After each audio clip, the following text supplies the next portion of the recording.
안녕하세요, 여러분. 인문학 수업, 철학과 역사를 통해서 우리의 교육을 더 깊이 알아보는 또는 교육을 통해서 철학과 역사를 또 제대로 사용해보는 인문학 수업 다섯 번째 수업 시간입니다. 다섯 번째 맞죠? 여러분, 지난 수업을 열심히 보신 분은, 아니, 뭐좀 눈썰미가 있으신 분은 제 외양이 지난주하고 똑같다라는 것을 눈치채실 수 있을 것입니다. 똑같이 눈에 띄는 이 화려한 옷을 제가 입고 있죠. 이유는 제가 같은 옷을 2주째 입고 있기 때문이 아니라 지난주 강의를 찍고 바로 이어서 또 5주차 강의까지 촬영하고 있기 때문입니다. 제가 따로 그 다음 주에 그 시간을 낼 틈을 찾기가 힘이 들어서 2시간을 연강으로 찍고 있기 때문에 그렇다는 것을 양해해 주시기 바랍니다. 자, 어쨌든 저로선 바로 조금 전에, 하지만 여러분 지난주에 우리의 전통적인 유교 교육의 이런저런 측면에 대해서 생각해 보시는 시간을 가지셨고, 주로 이제 저의 개인적인 소회를 밝히면서 제가 그 과거의 유교 교육을 제대로 그 가치를 알지 못했던 것을 나이를 먹어서 공부하면서 다시 깨닫게 된 것을 여러분께 말씀을 드렸습니다. 그래서 제가 유교 교육의 그 가치에 대해서 훨씬 더 깊이 이해하고 존중하게 된 것이 많긴 합니다만, 그럼에도 불구하고 우리가 유교 교육은 옛날 거예요. 조선시대 농경 문화에 맞았던 어떤 가치관이라든가 지식 체계인데, 그걸 지금 21세기 산업사회에 지금 4차 산업혁명이 일어나고 있는 정보화 사회에 그것을 그대로 가져오는 것은 그건 말이 되지가 않습니다. 그러나 그럼에도 불구하고 우리는 과거로부터 우리 유물, 유산, 선현들의 그런 그 과업으로부터 분명히 배우는 게 있어야 우리가 발전하기도 하기 때문에, 그래서 유교 교육의 전통 중에서 우리가 지금 다시 생각해보고 우리에게 도움이 될 게 무엇인지 한번 선별해보는 작업을 하십사라는 말씀을 드렸고, 그래서 여러분께 저의 학생이 썼었던 유교에 대한 변명이란 글을 읽어주십사는 말씀도 드렸습니다. 변명이라고 하기보단 어쨌든 우리의 전통을 버릴 수는 없다라는 그런 이야기죠. 왜냐하면 그게 이미 내가 됐기 때문이에요. 내가 하나의 나무라고 본다면 저기 옛날부터 이렇게 뿌리서부터 자라가지고 새싹이 지금 묘목 이후에 큰 나무가 되면서 자라왔어요. 그 자라는 과정에서 저 줄기 중심에 어떤 그 기운이 들어왔는데 그걸 내가 베어내 버릴 수는 없다는 얘기입니다. 그러니까 나를 그대로 봐야 된다는 것이에요. 설사 지금의 나의 이 관점에서는 마음에 안 들고 싫어라고 하는 것도 있는 그대로 봐서 그것에 나의 자양분이 될 수 있는 것들을 흡수해야 된다는 그런 논리입니다. 그래서 우리가 유교 교육을 다시 봐야 된다는 말씀을 드리는 것입니다. 그래서 다시 보기 위해서 어떤 것은 괜찮고 어떤 것은 지금 계승하면 안 좋을까 하는 이런 좀 단순한 이분법적인 관점을 보시자는 말씀드렸죠. 거기서부터 다시 짚어가겠습니다. 이 수업용 페이지 지난번에 보여드렸죠. 이걸 제가 화면을 굉장히 키웠어요. 떨어진 데서도 좀 보시라고 볼 수 있게. 그래서 지난번에 봤던 페이지를 가보면 유교 교육에 대해서 제가 간단히 설명을 드린 페이지인데, 넘어가서 아래로 가면 이런 것들을 제가 정리해 놓은 게 있습니다. 그러니까 제가 이 토의 또는 논의를 학급에서, 그러니까 강의실에서 학생들하고 뭐 수십 차례를 했거든요. 그러면 거기서 이제 대표적으로 공통적으로 가장 많이 나온 답들을 제가 이렇게 좀 요약 정리를 해 놓은 것이에요. 물론 다양한 답들이 나오긴 합니다만, 이런 쪽은 계승하자라는 의견들이 많이 나오고 이것은 계승하지 말자라는 의견이 많이 나옵니다. 뭘 계승하자? 유교교에서 예절 중시하는 거, 경로 사상. 어린 학생들이 특이하게 경로 사상이 중요하다고 얘기하더라고요. 제 앞이라 그런 건지 모르겠습니다. 또 효 사상을 그 중시하는 것은 뭐 한국인이라면 90 몇 퍼센트 이상 그런 것 같고요. 인성교육. 지금의 교육은 지식교육인데 인성교육, 사람 되게 키우는 교육이 정말 중요하다는 의견도 많고요. 경이라는 것은 제가 오늘 하고 다음 시간까지 훨씬 더 깊이 보려고 하는 그러한 사상입니다. 공경하다는 경자예요. 물론 인성교육하고도 많이 관련이 있고요. 그리고 경물치지도 유교적인 성리학적인 이 세상을 보는 관점이거든요. 이것도 전통적인 성리학의 관점인데 이것을 계승하자는 주장이 많이 나와서 이것도 제가 상세하게 설명을 드릴게요. 그건 다음 시간이 돼야 가능할 것 같습니다. 그래서 이런 것들은 괜찮아서 계승하는데, 일단 여기까지 어떤 판단이 나온 것은 이것을 그래도 이해를 했으니까 이런 판단이 나오는 것이에요. 저걸 이해하려면 지금까지는 고리타분하다고만 여겼던 유교 경전을 이렇게 펼쳐봐야 돼요. 이게 먼지투성이가 아니라 그 안에 한자 뒤에 숨어있는 반짝반짝한 그 가치들을 볼 수가 있어야 되는 것입니다. 그리고 이제 적어도 저희 학생들은 예, 그 근접한 작업을 했기 때문에 이것은 가치가 있다라고 얘기해 줬다라고 저는 간주를 하고 있어요. 그런데 아무리 유교 교육을 다시 재평가를 한다 하더라도 지금 시점에 봐서 이런 것들은 마음에 안 든다 이거죠. 위계 복종, 윗사람한테 무조건 복종하고 나이 든 사람이 덕이 있고 어린 사람은 그런 것도 없는 것처럼 얘기하는 거, 그리고 체제가 경직돼 있어요. 너무 체면 중시하고 채통 중시하고 등등, 그리고 어떤 그 뭐라 그럴까 반복적인 그 제례, 예식 이런 걸 너무 중시하는 것 등등. 그리고 이제 충을 써놨습니다. 지난번에 여러분 가시기 전에 효가 충까지 연결됐다는 거 말씀드렸죠. 충도 좋은 개념이긴 한데 그러나 무조건적인 충은 독재를 지지할 수도 있잖아요. 그리고 유교가 비실용적이고 노동이라든가 근로 그리고 손을 쓰는 이런 것들을 천시했다는 거, 이런 것은 매우 비판적으로 여깁니다. 당연하죠. 실용을 중시하는 우리 지금 시대에는 정신적인 수양만 강조하는 그리고 노동을 천대하는 그러한 문화는 우리가 지속할 수는 당연히 없습니다. 그리고 특히 중시되는 게 이거예요. 차별. 유교가 차별했다는 것이네요. 유교 교육이 차별한 면이 있어요. 계층 차별이 있고 성차별이 있어요. 이건 매우 심각합니다. 지금 시대에 우리가 도저히 받아들일 수 없는 것이에요. 그래서 여러 면을 우리가 살펴볼 수 있지만 가장 그 심각한 문제인 계층 차별, 성차별, 특히 여성 차별한 면모, 그것을 조금 더 깊이 살펴보고 가도록 하겠습니다. 오늘 그런 작업을 해볼게요. 그리고 이 전통을 중시하고 복고적인 게 좋을 수도 있지만 지금 시대 상황에 안 맞는다는 또 그런 의견들도 많이 있어요. 뭐 참고할 만한 의견이라고 생각합니다. 그래서 이 차별상에 대해서 일단 여기 긍정적으로 보는 거는 제가 이건 좀 깊이 봐야 될 것 같아요. 그래서 다음 시간 쪽으로 넘기기로 하고 이쪽 차별 문제가 되는 것들을 먼저 살펴보기로 하겠습니다. 계층 차별을 먼저 살펴보면요. 그러니까 이런 게 있죠. 조선시대 때 농민의 자식이 과거에 응시할 수 있었던 거 아시죠? 농민은 계층이 양민에 속합니다. 그 과거에 그 농자 천하지 대본 뭐 이런 거, 그 휘장 같은 거 막 휘날리면서 농악 그 연주하고 그랬었던 그런 시절이 또 생각이 나는데, 그 조선시대 때부터 있었던 말이죠. 농자 천하지 대본이다. 그러니까 농사를 지는 양민들은 국가의 조선이란 문명의 주축입니다. 그들을 존중하지 않을 수가 없고 그들의 자식들은 미안합니다. 아들만이에요. 자식이지만 딸은 아니에요. 아들은 과거 시험에 응시할 수 있어요. 그래서 과거에 급제하면 그럼 상류 계층이 되는 것이죠. 개천에서 용나서 위 계층으로 엘리베이터 타고 올라가는 것이에요. 그러니까 이건 계층 이동이 가능한 사회였다라고 우리가 얘기를 할 수가 있거든요.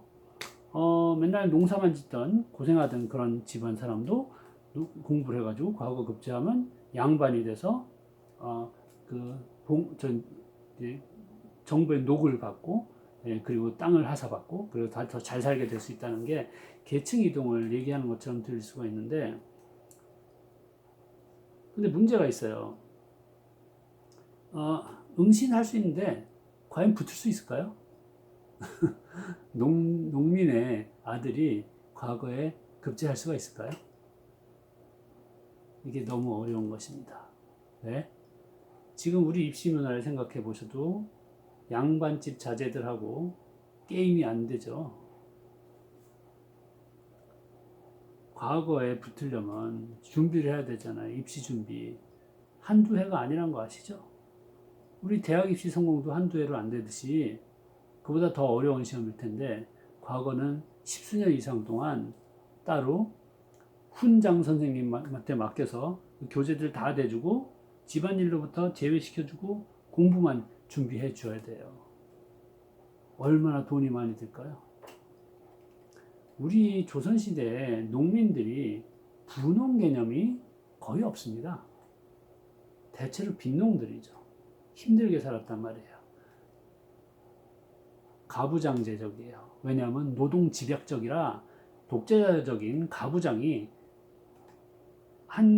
그러니까 그 가솔이라고 예전에 불렀죠. 아들, 딸들, 며느리, 자식, 손자들 다 통솔해가지고 일터로 같이 논밭으로 나가게 하고 집안일을 보게 하고 나무 떼오게 하고 그러면서 이 집안을 이끌어갔던 것이에요.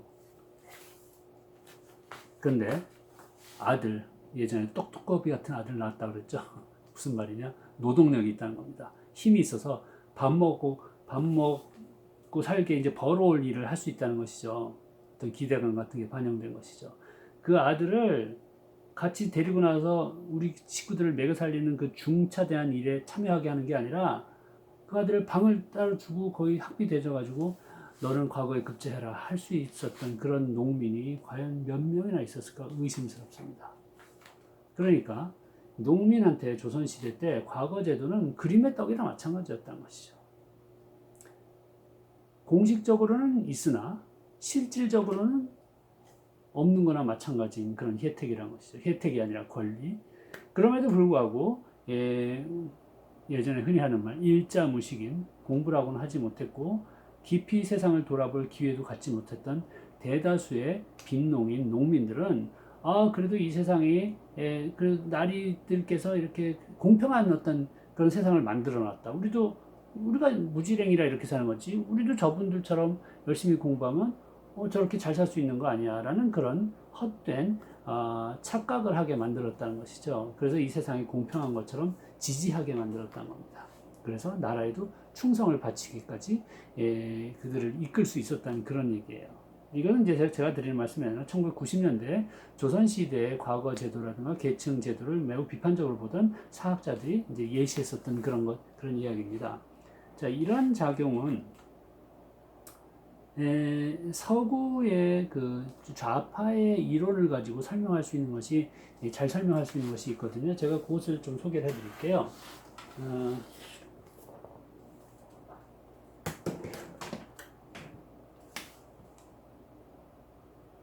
이탈리아의 공산주의 사상가 정확히 그람시라고 쓰는지 잘 모르겠네. 어쨌든 원래 이름이 안토니오 그람시라는 분이에요. 유명한 이탈리아의 사상가인데 이분이 이제 시청말로 빨갱이니까 좌파 운동하다가 감옥에 갇혀서 교도소에서 내내 오랫동안 묵혀 지내면서 거기서 사상서를 쓴 것을 계속 편지로 밖에 보냈어요. 그래서 이 사람의 옥중서간집이 20세기 초반에 막시스트 운동의 굉장히 중요한 한 사상적인 축을 차지하게 됩니다. 거기서 이 사람이 제시한 개념이 있어요. 이게 뭐냐면 이런 개념이에요.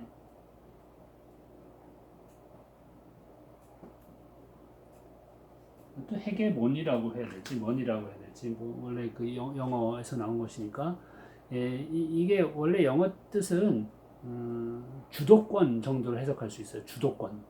그러니까 이럴 때 쓰는 말이에요.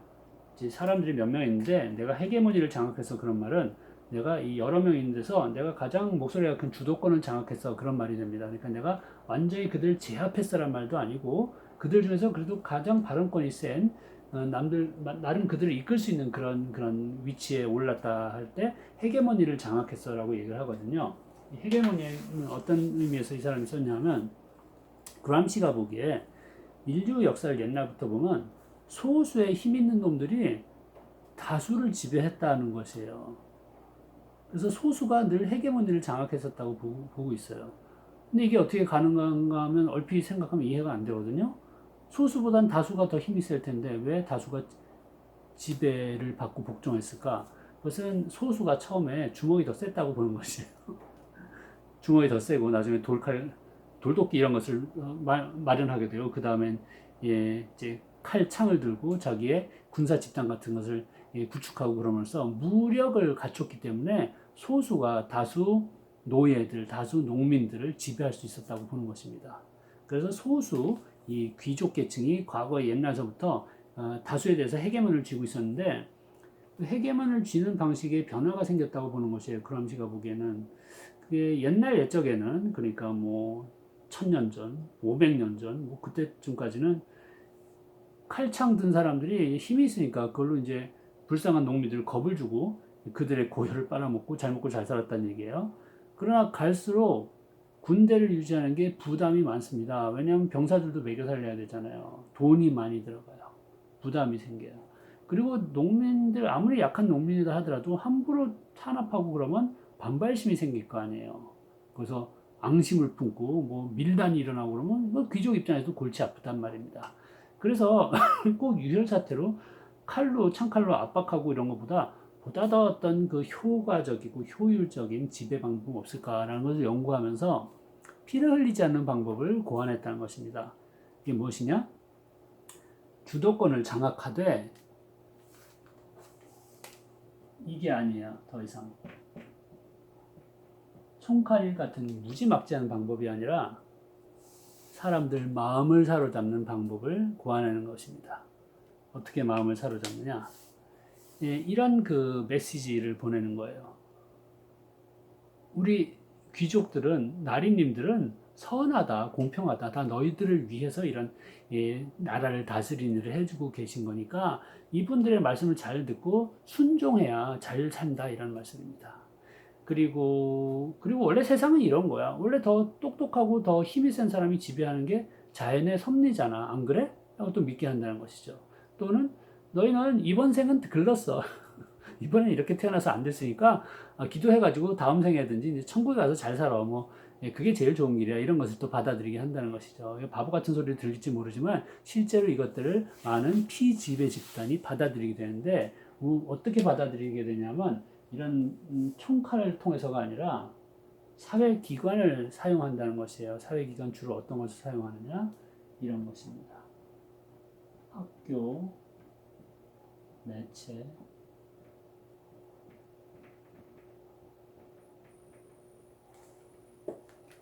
학교에서 이런 메시지를 계속 보낸다는 것이에요. 물론 이제 18세기, 19세기에는 학교를 가는 서양인들의 수가 적었지만 19세기 들어서면서 이제 대폭 늘어나게 되죠. 학교에서 대다수의 그 저소득층인 인구들을 위해서 이런 메시지를 계속 보내는 거예요. 현재 체제가 공정하다. 여기에 복종하는 게 최선의 길이다. 아니면 골치 아프고 너희도 손해다. 이런 메시지를 계속 전해요.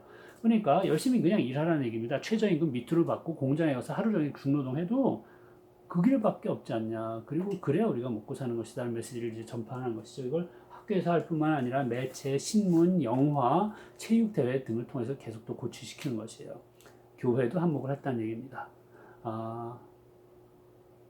꼭 여기서 반항하려고 하지 말고 온순한 마음을 가지고 순종하는 마음으로 살면 그러면 너의 그 고난을 주님께서 알아주시고 죽은 다음에 잘 돌봐주실 것이다. 그러니까 그걸 믿고 지금 고생해라. 이런 메시지를 계속 전파한다는 것이죠.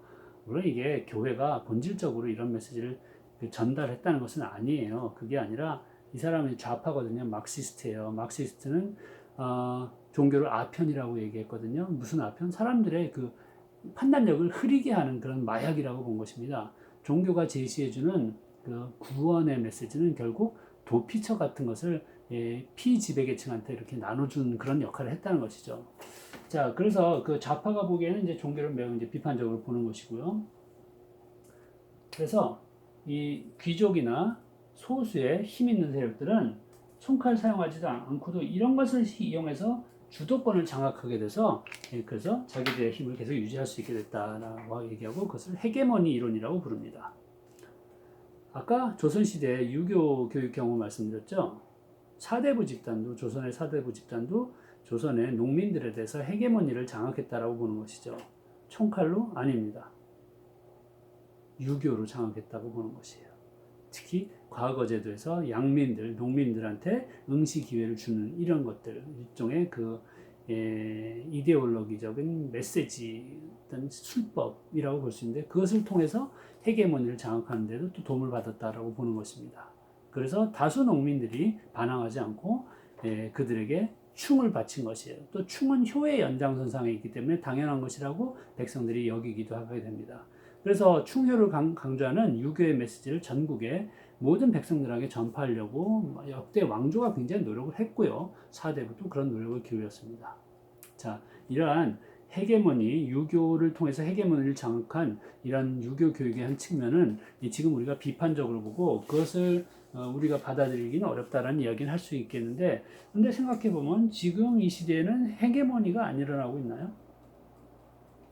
우리가 살고 있는 21세기 조선시대하고 다른 점은 백성들이 훨씬 똑똑해졌다는 데 있죠. 교육 수준이 너무 높아졌고요. 문맹은 이제 거의 사라졌고요. 모두가 매체를 통해서 정보를 얻을 수가 있게 됐어요.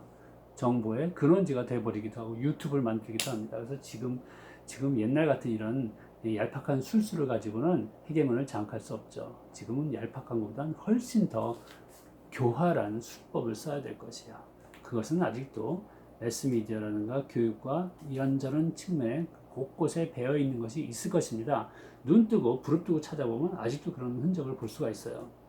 그리고 우리나라의 예를 제가 말씀드리지는 않겠습니다만 이 미국의 경우 돈 있는 자본가 지배 집단이 헤게모니를 장악하는 게 너무 극명하게 보이는 게 미국 맨날 그 총 쏴가지고 서로 죽잖아요. 전 미국 살면서 이게 정말 정말 깝깝했어요. 이게 세계 최강 국가면 뭐래? 무서워서 밤에 나가지 못하는데 자유가 제한된 곳이에요. 내 고국이 훨씬 한국이 훨씬 자유로워요. 이 총기를 왜 규제를 못하냐? 왜? 총 판매하는 사람들이 총 만드는 군수업자들이 강압적으로 총 사게 하느냐? 아니에요. 절대로 아니에요. 총 사는 일반 백성들이 국민들이 총기 규제를 반대하기 때문입니다.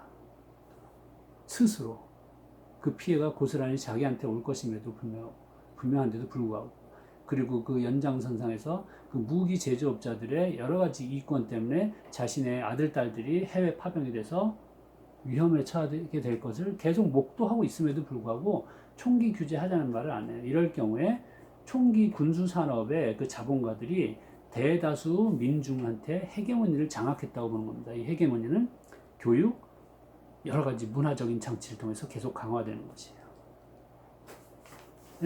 그래서 미국의 그 노암 촘스키라든가 하워드 진 같은 그 석학들도 지금 헤게모니는 전 세계에서 아직도 작동하고 있고 미국에서 특히 잘 보이고 있다는 그런 주장을 하기도 합니다. 자, 그래서 우리도 우리 자신이 이제 헤게모니에 놀아나진 않는가 하는 그런 생각을 해볼 필요가 있다는 말씀드리고 그리고 두 번째 차별 문제로 넘어갈게요.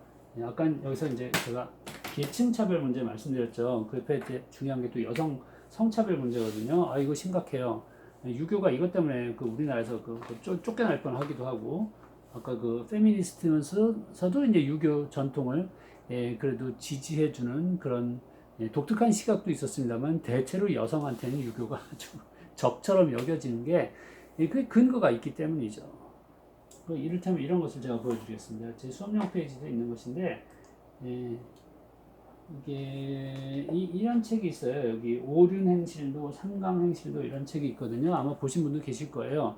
이게 무슨 책이냐면 여기 이제 써 있는 설명처럼 조선 때 이제 세종 때 이제 뭐 어머니를 살해한 이런 끔찍한 범죄가 일어나서 안 되겠다 싶어서 백성들을 이렇게 효를 행할 수 있는 인성이 바른 사람들을 키우기 위해서 그런 사례집을 만들었어요. 왕이 시켜가지고 그 사례집이 처음에 삼강행실도 나오고 그 다음에 오륜행실도 나오는데 그 사례가 뭐냐면 중국 고사에 나오는 효자 효녀들 이런 그 사례들을 모은 것입니다. 얼마나 부모님을 위해서 자신을 바쳤느냐 하는 그런 감동적인 사례들이에요. 근데 그 사례가 감동을 넘어서 좀 지나친 감이 있습니다. 여기서 이 글을 쓰신 분은 부산대학교 한문학 교수인 강명관 교수님이세요. 그분의 글을 제가 여기서 좀 발췌해서 보여드리는 것인데 내용이 이런 것입니다. 보시면 이 책은 윤리와 도덕을 가르치는 엄숙한 책이지만 여기서부터 보시면 정작 내용을 보면 참혹하기 이를 데 없다. 효자편에 실린 효자들은 아버지를 위해 한겨울에 앵두를 찾아 혹한 속을 헤매는가 하면 손가락을 끊고 넓적다리살을 칼로 서슴없이 베어내고 있다. 난 부엌에서 무딘 칼로 자신의 넓적다리살을 베어내고 피를 흘리면서 고통에 떠는 자식을 생각하면 몸서리가 쳐진다. 무슨 장면인지 이런 것들 아시죠? 옛날 이야기들. 그러니까 중병에 걸린 아버지가 정말 눈이 내리는 겨울에 앵두 그랬더니 이제 산속에 앵두 따러 갔다는 얘기예요. 이건 정말 극진한 효심이라고 봐야 돼요? 아니면 현실 판단이 불가능한 상태라고 봐야 될까요? 눈이 오는데 앵두. 그리고 또 저기 부엌에서 무딘 칼로 자기 넓적다리살을 베어낸다는 것은 어머니가 중병에 걸려서 양분이 필요한데 집에 아무것도 없어요. 그래서 고깃국을 끓여드리기 위해서 자기 살을 베어서 그걸로 끓여드렸다 이런 말입니다. 이게 효행인가 이 말이죠. 유교의 중요한 메시지, 효하려면 신체 발부 수지부모 머리카락 자르는 것도 함부로 하면 안 되는데 감히 지사를 자르고 이걸 부모님한테 먹이라고 하는 게 먹이는 게 이게 효라고 볼 수 있느냐? 골치 아파지는 겁니다. 이게 왜 효야? 지금 제 관점으로 생각하면 내 자식이 만약에 그랬다면 이런 천하의 불효 자식 그랬을 거예요. 부모는 자식 다치는 게 제일 싫잖아요. 그러니까 여기서 이 사례들이 너무 극단적이라는 것입니다. 물론 우리 시대를 떠나서 조선시대라든가 그 이전의 고대를 이해할 수는 없어요. 완전히 다른 환경이니까. 문제는 그땐 그렇다 치지만 저걸 지금 그대로 계승할 수는 없다는 얘기죠. 그냥 과거의 역사적인 자료를 여길 것이지 지금 저것을 과거에 그랬듯이 청소년 권장 도서에 올릴 수는 없다는 얘기를 이제 강명관 교수가 하고 계신 거예요. 근데 여기서 이 효자편 말고 연려편을 보시기로 하겠습니다. 자, 여기 보시면 효자편은 연려편에 비하면 그래도 약과다 그랬죠. 연려편의 연려 110명 중에서 자살이거나 타살이거나 죽음으로 연려가 된 사람 80명, 연려편에 실리기 위해서는 효자하고 다르게 죽어줘야 된다는 거예요. 효자편에서 죽음으로 효자가 된 사람은 5명에 불과한데 연려는 30명, 아니 80명이 죽었다는 얘기죠. 실제 예를 보면 중국의 취가란 여성은 반란군이 남편을 잡아 삶아 먹으려 하자 자신이 아마도 더 맛이 있을 것이라면서 대신 삼겨져서 반란군의 배를 채웠다. 정말 이해할 수 없는 시절이죠. 사람을 삶아 먹으려고 그래요. 어쨌든 남편 대신에 죽었고요. 장천석이라는 사람은 첩 염씨와 설씨에게 첩이 2분이나 있습니다. 자신이 죽으면 너희들은 어떻게 할 텐가라고 물었더니 두 사람은 죽음으로 보답하겠노라고 대답했고 어느 날 남편이 병들어 죽을 것 같자 두 사람은 정말 미리 목숨을 끊었는데 남편은 뜻밖에도 병이 나서 살아남았다. 그래서 애매한 목숨들만 사라졌다는 얘기죠. 죽을 것 같으니까 죽어버렸네요. 근데 어쨌든 죽어서 다 연려가 되셨다는 얘기입니다. 연려가 되기 위해서는 남자를 위해서 죽어야 된다는 얘기예요. 그래서 유교가 현대인의 문매를 맞습니다. 이것이 유교 문명권에서 나왔다는 얘기죠. 여성의 권리는, 여성의 생명은 존중하지 않았다는 것이에요. 이걸 어떻게 우리가 보편적인 인류를 위한 사상이라고 계승할 수 있느냐? 욕을 하지 않을 수가 없는 것입니다. 그나마 고려시대는 여성의 권리가 어느 정도 인정된 면이 있었다는 기록들이 있어요. 여성이 사회활동도 했고요. 그 영리에 취하는 그런 사업도 했었고 이런 기록들이 있었다고 보고 있어요. 이 기록이 있어요. 근데 조선시대 와서는 여성의 그런 권한이 다 없어졌어요. 그러니까 사유재산권이 없어집니다. 물론 이제 지금과 같은 사유재산이 아니지만, 그 유산을 상속받을 수가 없어요. 고려하고 달리. 왜냐하면 조선시대부터는 장자상속제가 됩니다. 그러니까 아빠가 죽죠? 그럼 그게 엄마가 물려받는 게 아니라 장남한테 물려주는 거예요. 그래서 남성 위주의 호적이 계속 내려오면서 여성은 거기에 종속될 수밖에 없는 것입니다. 여성은 자기 재산을 가질 권리가 없고요. 정치 참여권 없어요. 참정권 없고요. 재산권 없는 데다가 발언권 없고 그리고 교육권 없어요. 여성은 교육을 받지 못해요. 서당은 남자만 다녀요. 과거는 남자만 응시합니다. 조선 500년을 통틀어서 유명한 여성, 훌륭한 여성이 누가 있느냐는 질문하면 많은 답이 나오지 않습니다. 신사임당, 허난설원, 그 다음에 헤매다가 글쎄 누가 있지? 훌륭한 기생 누가 있었다는 얘기 나오고 뭐 대장금도 나오고 그러면서 답이 잘 안 나와요. 500년인데도요. 조선시대 유명한 훌륭한 남자 누구지 그러면 태정태세 문단세 한 다음에 이순신 장군, 권율 장군, 그 다음에 장영실에다가 뭐 정약용에다 수십 명을 우리가 읊을 수 있어요. 이게 무슨 말이냐? 조선이라 500년의 그 커다란 문명 전면에 여자는 찾아볼 수 없다는 것이에요. 여자는 뒤에 숨어 있었어요. 자, 소외된 집단입니다. 그래서 여성을 이렇게 취급한 유교를 우리가 그대로 받아들여서는 안 된다는 것은 많은 페미니스트들이 지금까지 외쳐온 바이기도 해요. 변명할 수 있을까요? 하기 힘들어요. 그럼에도 불구하고 이런 얘기를 할 수가 있겠습니다.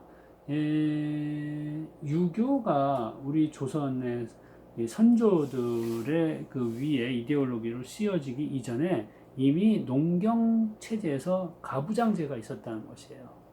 가부장제는 원초적으로 여성을 탄압했다는 것이죠. 가부장인 남성의 권위가 중요했기 때문에.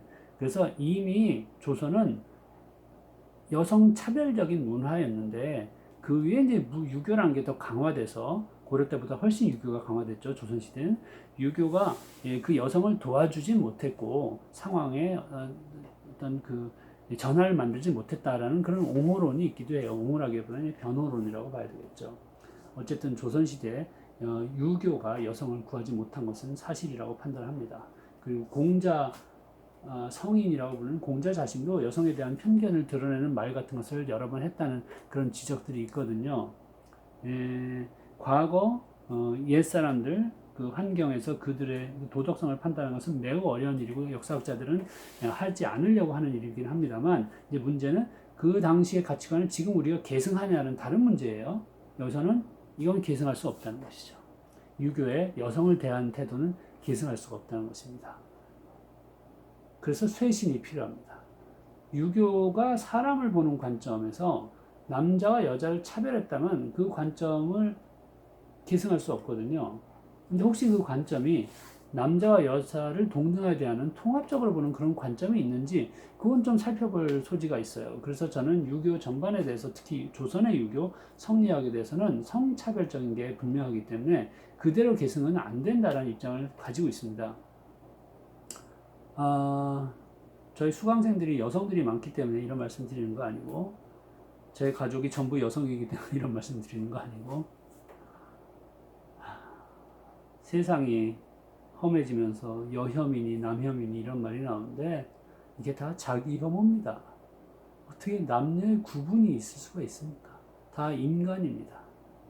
우린 다른 점이 있고 여러 가지 생리적으로 그리고 취향적에서 남성적이고 여성적인 차이점들이 이것저것 보이는 경우도 있어요.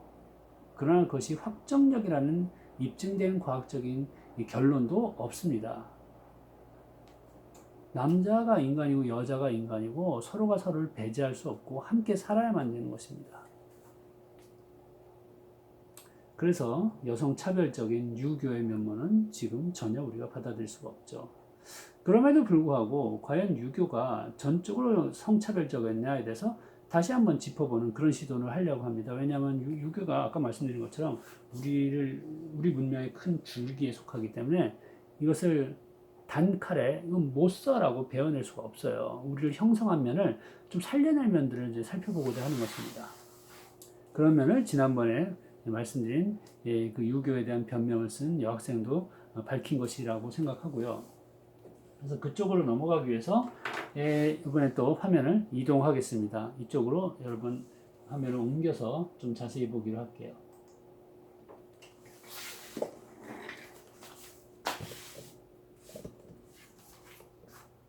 자,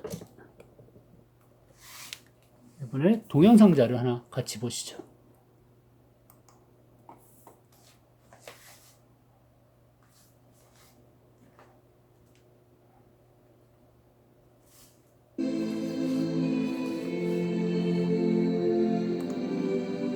공자는 헐쏘기의 목표가 관역을 뚫는 것이 아니라고 이야기한다. 그것은 사람마다 헐시위를 당기는 힘이 다르기 때문이다. 배움의 과정 또한 같은 원리가 적용된다. 배움의 목표는 합격이나 출세가 아니다. 그것은 사람마다 능력과 적성이 다르기 때문이다. 자신에게 맞는 배움을 즐기는 것, 그것은 누구도 따라갈 수 없는 높은 경지의 공부이다.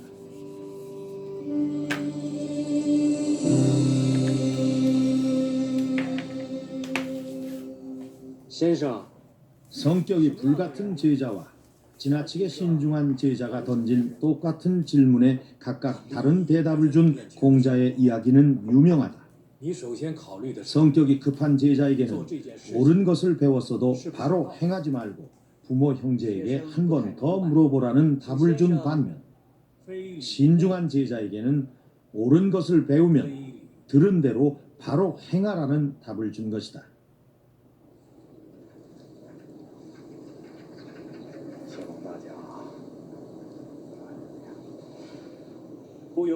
공자가 제자들의 성격과 특성에 맞춰 얼마나 다양한 차원의 교육을 펼쳤는지는 그 제자들의 면모를 보면 알 수 있다. 공자와 함께 주유 열국에 나섰던 염유는 세무를 담당하는 재정관리가 되었으며 성정이 적극적이며 극단적인 자로는 국방과 안보를 담당하는 관리, 자하는 국가의 문서를 정리하는 담당관으로 키워냈으며 자장은 제후를 보필하는 비서관이 되었다. 학문을 좋아한 안회는 평생 안빈낙도하는 은둔의 삶을 살도록 이끌었고 반면 자공은 막대한 부를 축적하고 외교에 능한 관리로 키워냈다.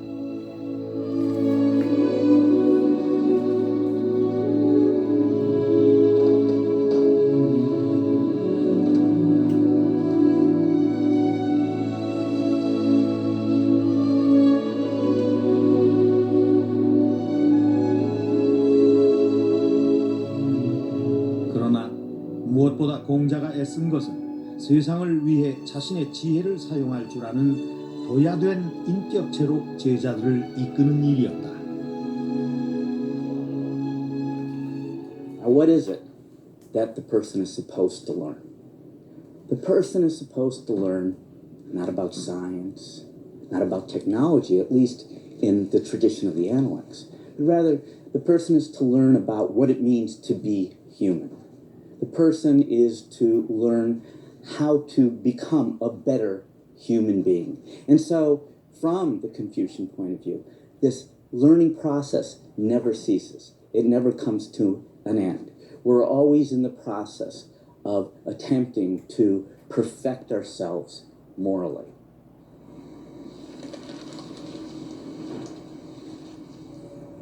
안대회 교수는 옛 문헌을 읽다가 인상적인 내용을 발견했다. 퇴계 이황에서 다산 정약용을 거쳐 시인 황상에 이르는 이 이야기는 시대와 공간을 넘어 옛 스승과 교감하는 선비 정신을 보여준다.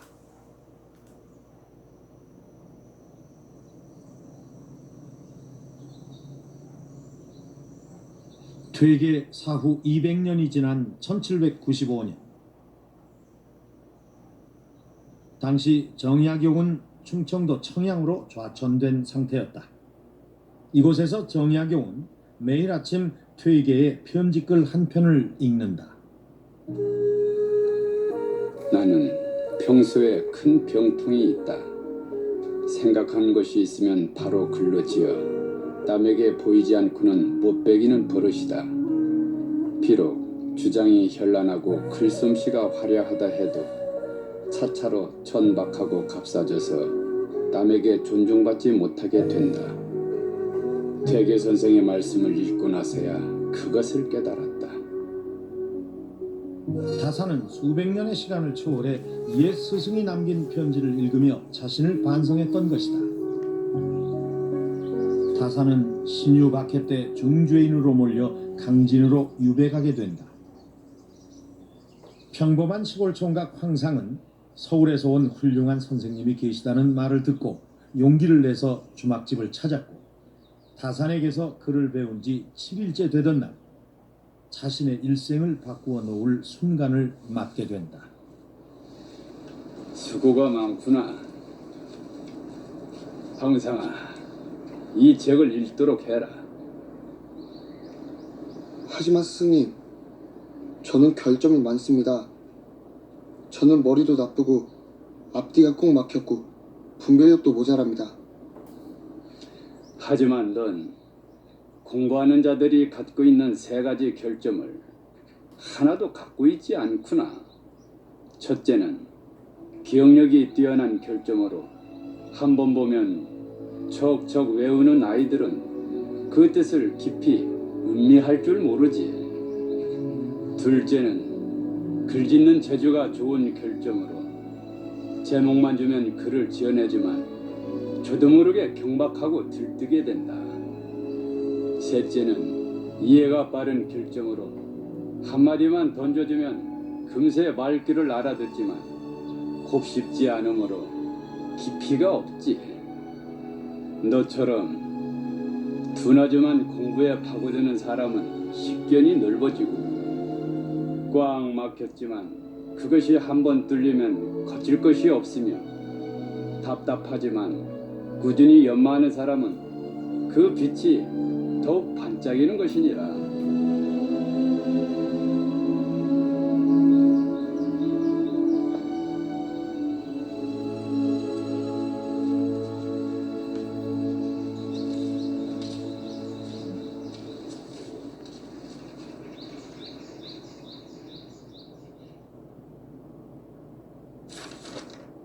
당시 15세에 불과했던 황상에게 자신의 결점을 오히려 학문의 장점으로 북돋워준 대스승의 격려는 평생 잊을 수 없는 가르침으로 남게 된다.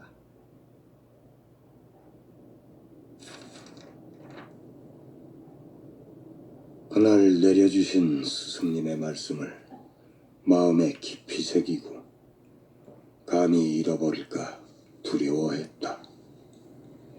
그로부터 지금까지 61년의 세월이 흘렀다. 그 사이 더러 책을 놓고 쟁기를 잡을 때도 있었지만 그 말씀만은 늘 마음속에 간직하고 있다. 다산의 가르침을 실천에 옮긴 황상은 시골 소년에서 훌륭한 시인으로 성장했다. 그는 부패한 사회를 고발하고 풍자한 다산의 시풍을 충실하게 계승해 시원유고라는 문집을 남겼다. 추사 김정희는 이 문집을 일컬어 지금 세상에 이러한 작품이 없다라고 칭찬했다. 이러한 공부는 평생 동안의 수양의 과정이다. 선비되기의 교육은 끝없이 계속되며 선비는 영원한 학생으로 살아간다. 공부가 부족하기 때문이 아니라 공부하고 노력하는 것 자체가 선비의 참모습이기 때문이다.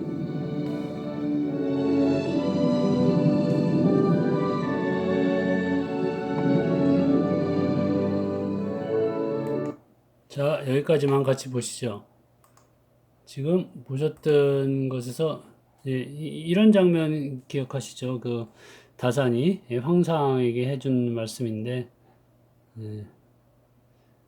그러니까 그 학생의 단점이 아니라 오히려 성장할 수 있는 장점으로서 볼 수 있도록 이끌어준 그런 면모를 보실 수 있고, 그러니까 이 그 학생의 개성을 존중해주는 그런 측면이라고 얘기할 수 있을까요?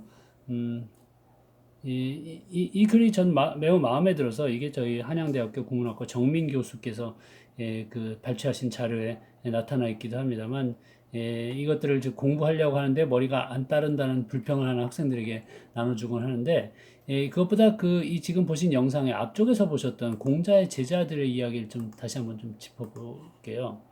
공자의 제자들, 이제 이런 분들이 공자 선생님 나왔고, 그리고 안회, 염유, 자공, 자로, 자장, 자하 등등의 이런 대표적인 제자들이 나왔고, 이 각각 제자들이 공자와 그리고 또 공자와 헤어진 이후에 만든 사연들은 굉장히 유교라는 그 배움의 전통에서 중시되고 있기도 한데, 그러니까 이 공자가 이들에게 펼친 그런 교육이 무엇이냐 하면,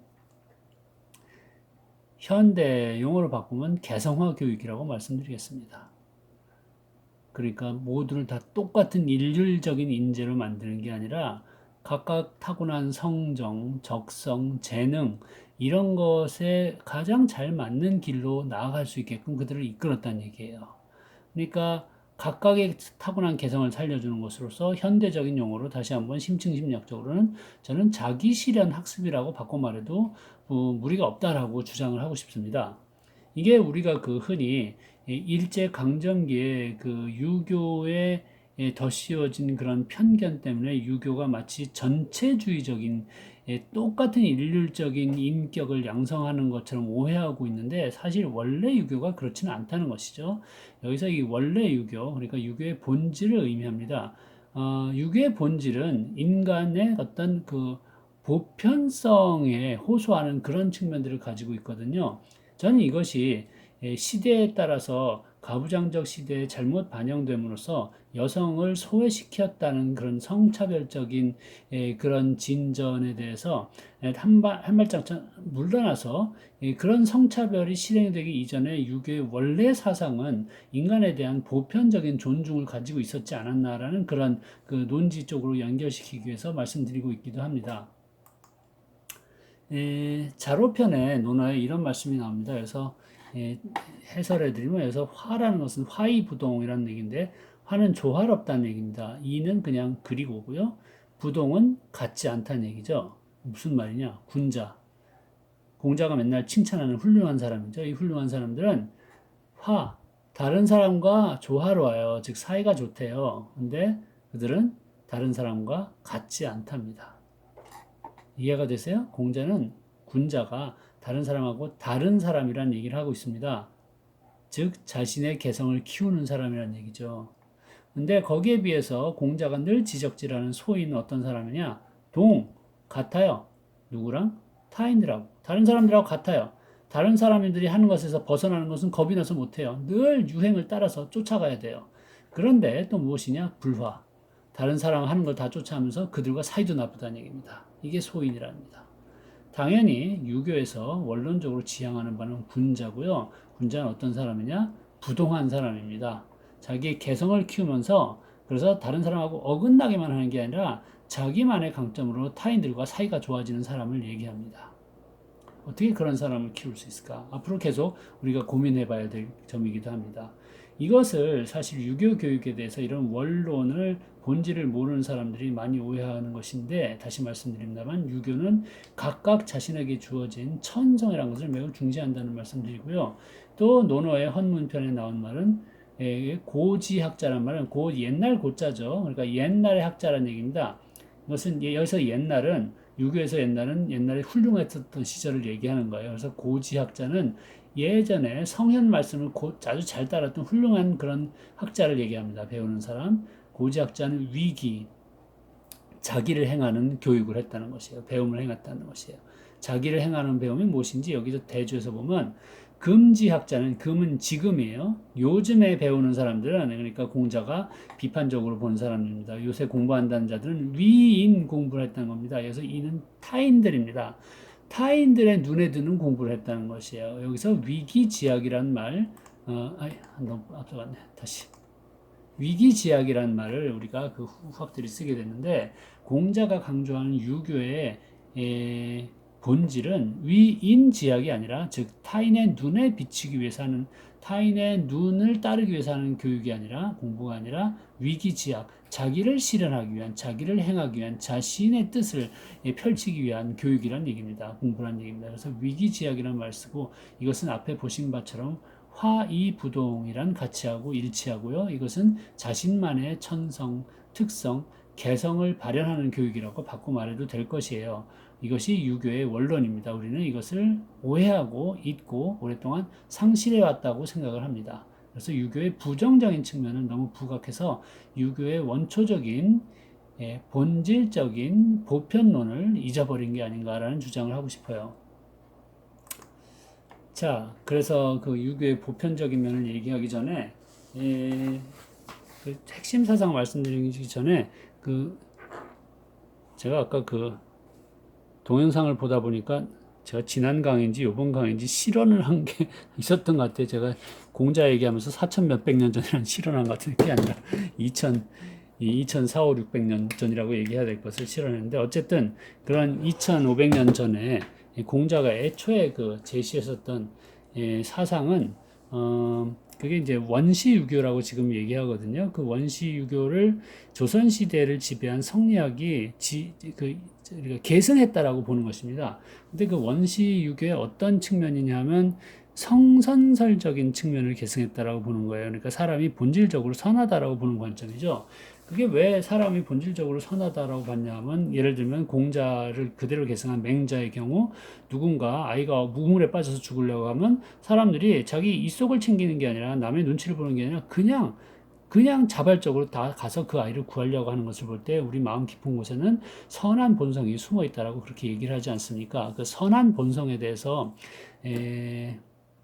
잠깐 그 구체적인 예를 가지고 생각해 보죠. 우리 누가 이제 불쌍한 아이가 그 요즘에 그 아동학대 그런 사건 많이 일어나잖아요. 부모 사랑을 못 받고 뭐 탈출하다가 뭐 다치거나 또는 그 구박을 받다가 심지어는 비극적인 그 죽음을 맞이하고 이런 일을 봅니다. 이런 일을 보면 우리 마음속에 무슨 감정이 드나 생각을 해 보시면요. 이런 마음이 들어요.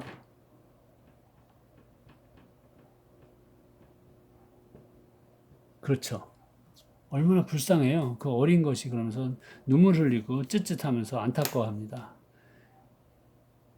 근데 측은지심만 드는 게 아니에요. 또 무엇이 드냐 하면 화가 나요. 화가 나는 것을 수호지심이라고 합니다. 누구한테 화가 나냐? 그따위 부모들한테 화가 나죠. 저런 인간 같지도 않은 놈들 그러면서 막 욕하죠. 저도 그랬어요. 다들 화가 납니다. 또 화가 나는데 또 이제 화가 나지만 그 불쌍한 아이 또는 그 쓰러져간 아이를 생각해가지고 뭐 마음속으로 기도를 한다든지 불쌍한 영혼아 잘 가거라 그런다든지 아니면 뭔가 그 마음의 예를 차리는 뭐 이런 마음이 들기도 하거든요.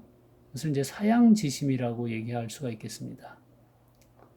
그래서 분노만 폭발시키는 게 아니라 그 고인에 대한 예를 갖춘다든가 이런 것을 사양지심이라고 하겠고 또 한 가지 이런 게 있어요. 어째 이런 일이 생길까 하는 시시비비를 가리고자 하는 시비지심이라는 것이 생기기도 합니다.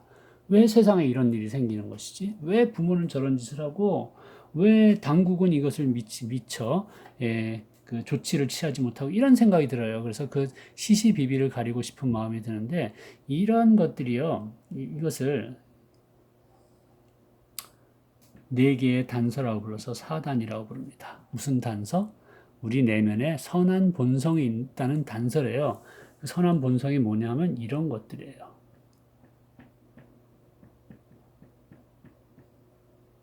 인의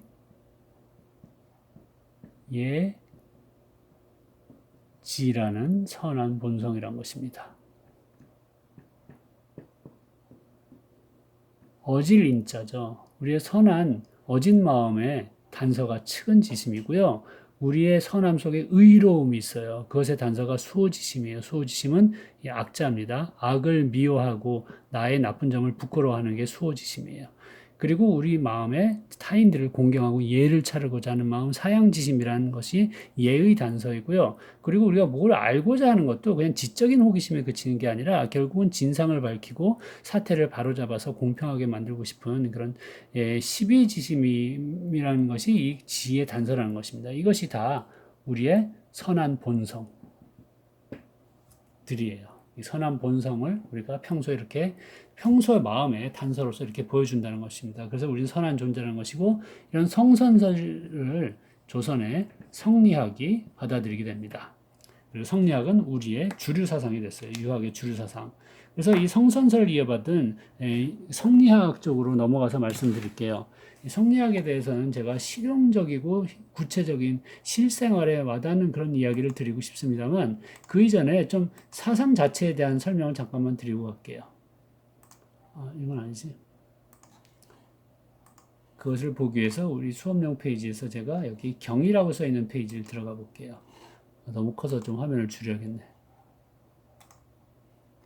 이게 성리학의 우주관을 제가 설명하려고 고안한 그냥 제 솜씨로 만든 페이지입니다. 이게 성리학의 우주관이 무엇이냐면 그 공자, 맹자 때 특히 공자는 그 하늘에 대한 얘기를 안 했거든요. 죽음 이후 뭐 이런 것도 얘기하지 않았고 살아생전 인간관계를 주로 이제 주요 소재로 삼아서 연구하셨죠.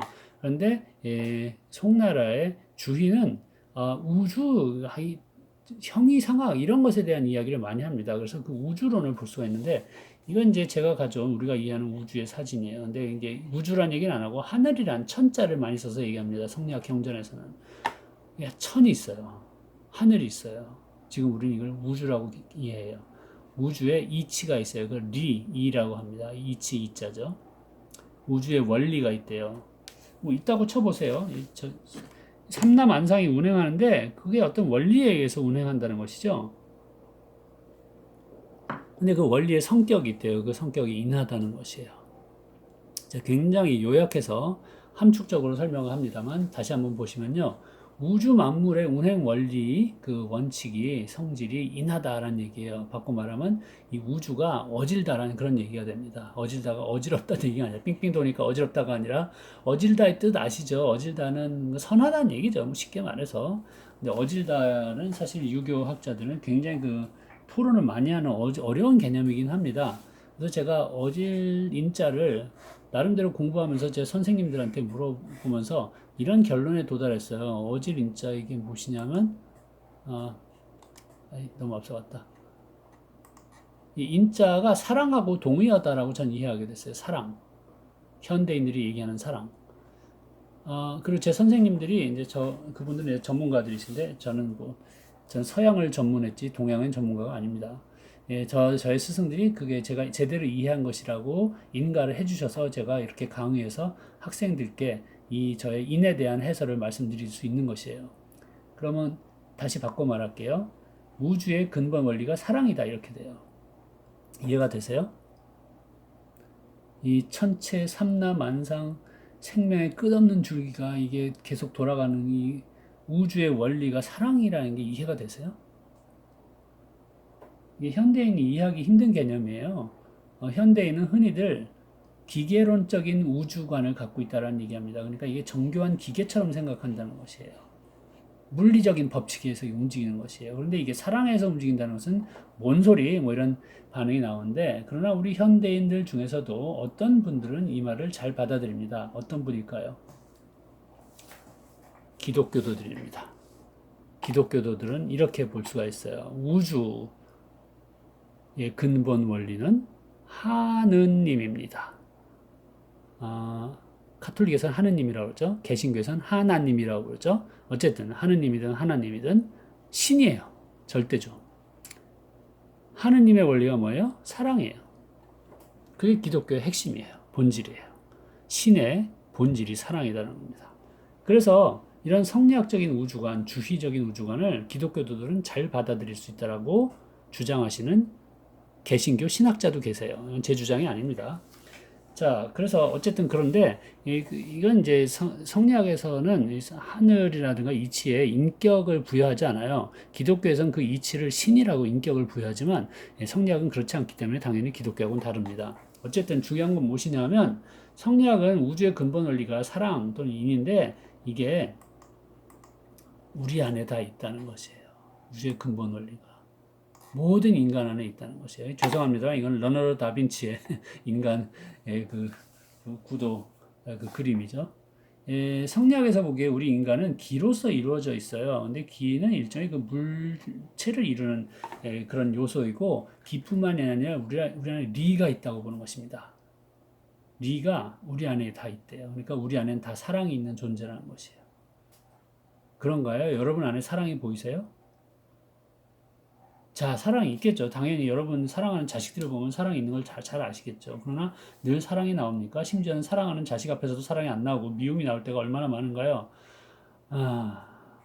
하물며 바깥 세상에 나와서 이악스럽게 이전 투구할 때 우리가 사랑이 나오나요? 지하철 탈 때, 전동차 안에 들어갈 때 사랑이 나오나요? 누구한테나 좌석을 양보해 주시고 싶고 그런가요? 제 경우 아니에요. 제 경우에 이기심만 나와요. 그래서 저는 이걸 잘 보지 못하는 그런 불쌍한 인간이에요. 성리학에선 그래서 교육의 목적이 뭐냐? 이걸 보는 데 있습니다. 우리는 어떤 사람이나 우주의 근본 원리, 사랑을 품고 있는 귀한 존재이므로 이걸 보라는 명령을 합니다. 그래서 이걸 드러내는 사람으로서 커야 된다는 거예요. 그게 성리학에서 사람을 키우는 겁니다. 그래서 사랑을 키우는 존재를 만들기 위해서 중요한 게 뭐냐? 이 경이라는 방법이에요. 거경궁리라는 방법입니다. 그 설명은 상세히 앞으로 다가가도록 하겠습니다. 그래서 경함으로써 내 안에 최상을 알아내는 거예요. 그 최상이 나의 사랑입니다. 밑에 제가 이런 거 가졌구나. 이게 이 영주의 소수서원 밑에 있는 백운동 계곡에서 제가 찍은 거예요. 우리 옛날 선조들이 이렇게 바위에도 경자를 새기면서 수양을 하셨다는 것이죠. 물론 이건 지금에 와서 다시 색칠을 한 것이지만 성리학자들이 얼마나 경을 중시했는지는 성리학 경전을 보시면 알 수가 있습니다. 밑에 이것하고 또 비슷한 그 그림이 어디서 우연히 우연치 않게 사실 구글 이미지에서 발견해서 가져왔어요. 이건 서양의 어떤 학교의 아이들이 그린 그림이라는데, 하늘엔 반짝반짝 빛나는 별인데 선생님 안에 하트가 있죠. 마치 하늘의 별을 갖고 있는 것처럼. 그리고 그 별을 다 따다가 아이들 마음에 넣어주는 건지 뭔지 잘 모르겠어요. 어떤 상상으로 아이가 이런 그림을 그렸는지. 근데 위에 제가 만든 그림하고 비슷해서 잠깐 보여드립니다. 다시 올라가면. 자, 성리학 교육의 요체는 경에 있습니다. 경 무엇이냐? 우리 내면에 평소에는 숨어있는 귀한 우주의 근본 원리인 사랑을 실천하고 드러내는 삶을 살게 하는 것이에요. 그러기 위해서 공부한다는 것입니다. 더 유식해지고 과거에 급제하기 위해서 공부하는 게 아니라 우리의 본질인 사랑을 밝히기 위해서 공부한다는 것이죠. 그래서 경은 무엇이냐면 이것을 저의 그 가벼운 용어로 간단히 말씀드리자면 한 번에 하나에 완전히 집중해서 몰입해서 그 가장 최상의 것을 알아내는 것이라고 얘기할 수 있어요. 그러니까 내 안에 들어있는 사랑에 집중하는 것, 또는 내 상대편의 마음 안에 감춰있는 그 사람의 최상을 보고자 노력하는 것, 이것을 경이라고 얘기할 수 있습니다. 또는 우리의 일상에서, 소소한 일상에서 감춰져 있는 내 내면의 최상, 감춰져 있는 나의 행위 속에 감춰져 있는 나의 숨겨진 사랑, 이런 것을 보는 것도 다 경이라고 얘기할 수 있어요. 그래서 경을 실행하기 위해서 계속 집중하는 그런 수련 같은 것을 성리학에서는 강조했습니다. 그 강조하는 수련 방식을 이제 거경궁리라고 얘기하는데, 제가 그 거경궁리 방식에 대해서는 다음 시간에 실제적인 예를 여러분께 들어드리고 제가 체험한 바를 여러분하고 나누면서 이것이 지금의 21세기 살아가는 현대인인 우리들도 참고할 만한 것인지 한번 생각하는 그런 시간을 가져보기로 하겠습니다.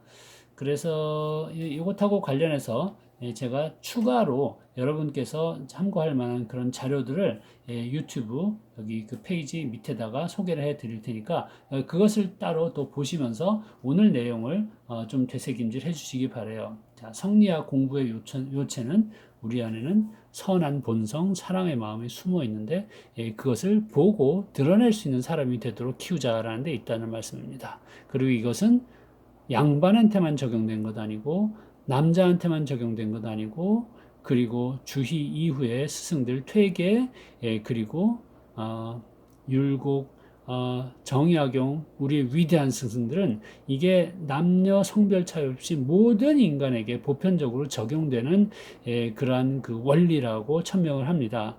따라서 그런 면에서 원래 유교는 본질적으로는 성차별을 하지 않았다고 주장할 수 있는 것인데, 그것이 이 세상에 펼쳐지면서는 경제적인 생산 방식하고 그리고 가정과 사회를 조직했었던 방식에 맞물리면서 그런 보편적인 면들은 뒤로 쑥 물러나고 차별적인 요소만 부각된 것이 역사적인 폐단이라고 볼 수 있을 것 같습니다. 자, 그래서 오늘은 이 성리학의 핵심 개념인 경의 기본적인 설명까지만 드리고, 그리고 그 추가 설명은 여러분께 따로 제공을 하기로 하겠습니다. 오늘은 여기까지 합니다. 안녕히 계십시오.